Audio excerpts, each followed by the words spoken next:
Cette dernière nuit, il a fallu la passer à même le sol, sur un trottoir de Ciudad Juárez, ou dans le meilleur cas, sous une tente, dans un parc.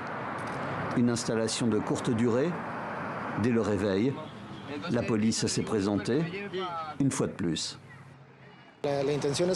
Le but est qu'ils ne campent pas n'importe où pour leur propre sécurité, pour leur protection et celle de leur famille. Les températures chutent, une nouvelle vague de froid est sur nous.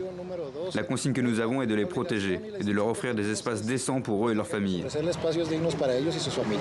Nous ne voulons pas aller dans les refuges, on ne peut pas en sortir. Il n'y a pas de liberté, tu vois ce que je veux dire? Mais vu les circonstances, il faut aller dans ces endroits. Il n'y a pas d'autre moyen. La veille, le camp de tente que ces 80 migrants occupaient, loin du centre-ville, avait déjà été évacué par les forces de police. De nouveaux migrants qui ont dû récupérer leurs affaires dans l'urgence et assister, pour certains, à la destruction de leurs abris.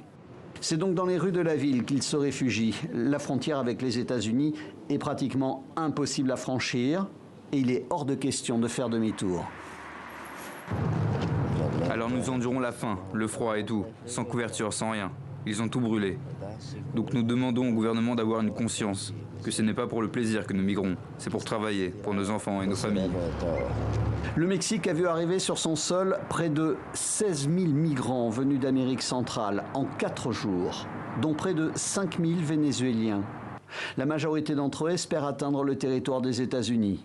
Ceux-ci sont arrivés ici à Ciudad Juárez, tout près de la frontière, mais ils sont encore très loin du but.